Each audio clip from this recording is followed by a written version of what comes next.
जी हाँ दोस्तों, सचिन वाजे यहाँ बहुत बुरा फंस चुका है। जिस तरीके से आज हमने देखा एनआईए ने मीठी जो नदी थी उसके अंदर जाके गोताखोरों को भेज के बहुत से सबूत निकाले हैं, जिसके अंदर आपको लैपटॉप देखने को मिला, डीवीआर देखने को मिला, हार्ड डिस्क और सीपीयू और यहाँ तक बहुत सी नंबर प्लेट।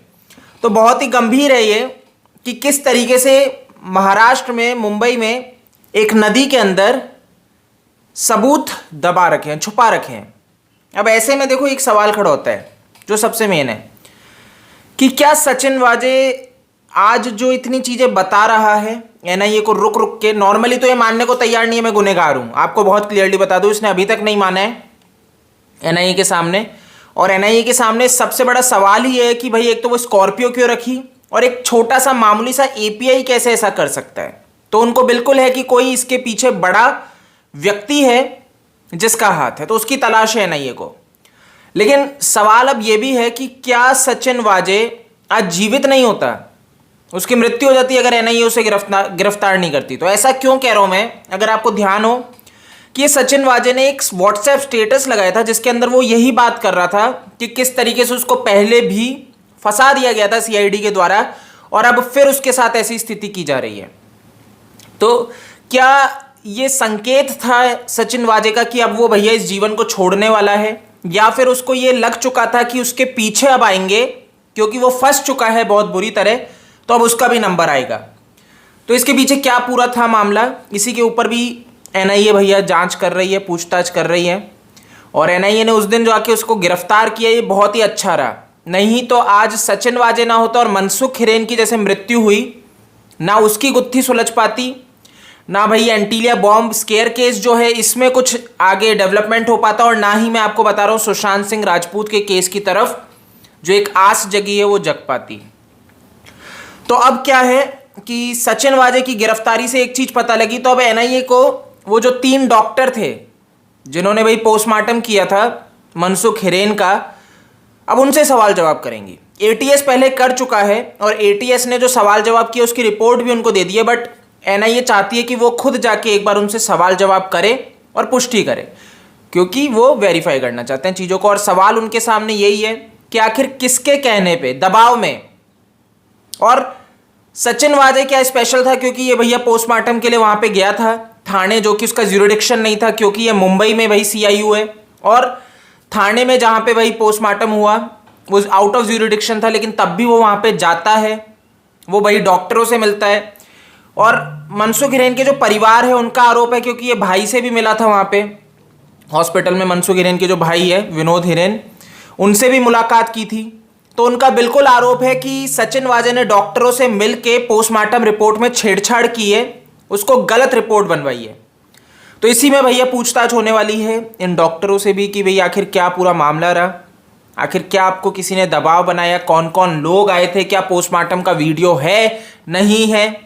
बाकी जो अपडेट है जैसे कि पोस्टमार्टम का कोई वीडियो है ही नहीं मनसुख हिरेन का, बट एनआईए एक बार फिर जांच करेगी, सवाल जवाब करेगी। और इन सब चीज़ों को देखते हुए भाई बहुत ही गंभीर ये चीज़ जा रही है कि कौन आया कौन गया, एंट्री है, लॉग है नहीं है, ये सारी स्थिति है ना। तो ये बहुत गंभीर है कि एक बहुत बड़ी साजिश रन की जाती है, और यहाँ पे भैया अगर डॉक्टर्स के द्वारा रिकॉर्डिंग नहीं की जाती है तो ये बहुत ही गंभीर होगा, क्योंकि सुशांत सिंह राजपूत केस में भी सेम यही हुआ था। जब हम इसको देखते हैं करीब से तो पता लगता है कि वहां पे भी पोस्टमार्टम की कोई वीडियो रिकॉर्डिंग ही नहीं है।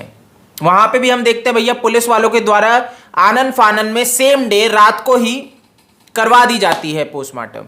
तो बहुत गंभीर है, यहाँ पे बहुत बड़ी साजिश नजर आ रही है, और यही समझ में आ रहा है कि सचिन वाजे अब फंस चुका है, एनआईए के द्वारा तो फंस चुका है, बट क्या अब उनके द्वारा भी फंस चुका है, उनके भी नजर में आ चुका है जो भैया इनके आका है। क्या वो चाहते हैं सचिन वाजे को मरवा दिया जाना, क्योंकि बिल्कुल ये भी सुनने में आ रहा है कि भाई एनआईए कस्टडी क्यों नहीं सौंप रही है, क्योंकि एनआईए को ये डर है, एनआईए भैया किसी को भी अकेले में नहीं मिलने दे रही, चाहे से वो उनका खुद का लॉयर ही क्यों ना हो, क्योंकि एनआईए को एक शक है कि सचिन वाजे ऐसे बहुत से राज जानता है जो ऐसे बड़े बड़े लोगों को सामने रख देंगे जिनके लिए इसने काम किया है, जिनके लिए इसने बहुत से लोगों की जान ली है। तो भैया सचिन वाजे की अगर एनआईए कस्टडी दे देता अगर एटीएस को, या फिर किसी को मिलने दे देता है अकेले में, तो यहाँ पे सचिन वाजे की जान को खतरा हो सकता है। तो वो बिल्कुल नहीं चाह रहे हैं और इसी वजह से भाई एनआईए एक एक कदम सोच समझ के रख रहा है, क्योंकि सचिन वाजे की जान को खतरा है। आप ये समझ रहे हो, क्योंकि सचिन वाजे के हाथ में अब उनकी जान है। तो ये बहुत ही गंभीर केस हो चुका है, बहुत ही गंभीर है। यहाँ पे सचिन वाजे की जो जान है वो बहुत ज़्यादा मैटर करती है, क्योंकि जिस तरह से आज हम देख रहे हैं महाराष्ट्र की राजनीति एकदम उथल पुथल हो चुकी है। अब ये एक दूसरे के ऊपर आरोप लगा रहे हैं। सारा का सारा कहाँ से शुरू हुआ है? सचिन वाजे से। आज जो महाराष्ट्र की सरकार गिरने की हालत है, प्रेसिडेंट रूल लगने की हालत है, ये स्थिति कहाँ से शुरू हुई है? सचिन वाजे से। आपको ये समझना पड़ेगा। तो सचिन वाजे के हाथ में इन सब की कड़ी है। अभी तक तो उसने इतना कुछ उगला नहीं है, बट एनआईए को बिल्कुल वही तलाश है कि ये कुछ इतना ज़्यादा उगले, जो भैया मेन सूत्रधार है उनके नाम आए। और भैया हम भी यही आशा करेंगे कि उनके नाम जल्दी आए। जो ये सोच के बैठे कि ये बच जाएंगे, अब ये नहीं बचे। तो दोस्तों देखना रहेगा क्या पूरा मामला रहता है, किस तरीके से भैया पूरी इन्वेस्टिगेशन आगे रूप लेती है। बट मुझे पूरी उम्मीद है कि आज जिस तरह से मीठी नदी में लैपटॉप मिले हैं, गैजेट्स मिले हैं, हार्ड डिस्क मिली है, तो ये कुछ ना कुछ आगे अच्छी खबर ही देगा। डेटा रिट्रीव किया जाएगा, क्योंकि फॉरेंसिक टीम को भैया भेज दिया गया है, क्योंकि पानी में जाने से तो कितना रिकवर हो सकता है, कितना नहीं हो सकता, तो अब ये फॉरेंसिक जांच के बाद ही पता लगेगा। बट उम्मीद है कि यहाँ पे ये जो भैया बड़े बड़े गंदे लोग हैं, इस बार उनको सज़ा मिलेगी, क्योंकि पहली बार एक उम्मीद जगी है इस देश में, भारत की जनता को, भारत के युवा को सबसे अहम, कि भाई हमारे देश में न्याय मिल सकता है। तो वो चीज़ आगे चलती रहे और ये जो भरोसा है ये टूटे नहीं। तो गाइस इस वीडियो में इतना ही है। मैं उम्मीद करता हूँ कि भैया सचिन वाजे बहुत जल्द कुछ बोले, और ना ही उनके साथ ऐसा कुछ हो जाए जो एक पूरी साजिश प्लानिंग चल रही है कि सचिन वाजे अगर गया तो ये पूरा केस ही, आपको मैं बता दूँ बहुत क्लियरली कि ये पूरा केस ही घूम रहा है सचिन वाजे के आगे पीछे। एक वो सचिन वाजे एक ऐसी कड़ी है जो भैया पूरी की पूरी महाराष्ट्र की गंदगी को एक्सपोज कर चुका है, कर सकता है। अगर ये सचिन वाजे नहीं रहा तो भैया ये जो भी घिनौना काम चल रहा है ना, ये वहीं की वहीं समाप्त हो जाएंगे। तो भैया एनआईए को ये डर है मनसुख हिरेन की मृत्यु, और एनआईए को बिल्कुल लगता है कि मनसुख हिरेन और सचिन वाजे ये आपस में मिलके ये एक साजिश चल रहे थे। सचिन वाजे के साथ मनसुख हिरेन का भी हाथ था। बट देखते हैं, इसके ऊपर जांच चल रही है, आगे क्या रहता है ये जल्दी ही हम भैया जो भी अपडेट आएगा वो मैं आपके साथ डिस्कस करूंगा। तो इस वीडियो में इतना ही है, इसको ज़्यादा से ज़्यादा शेयर करो, नए हो तो चैनल को सब्सक्राइब करो। आप मेरे को फेसबुक, ट्विटर, इंस्टा पे फॉलो कर सकते हो, जो यूज़र नेम स्क्रीन पे दिख जाएगा। जय हिंद।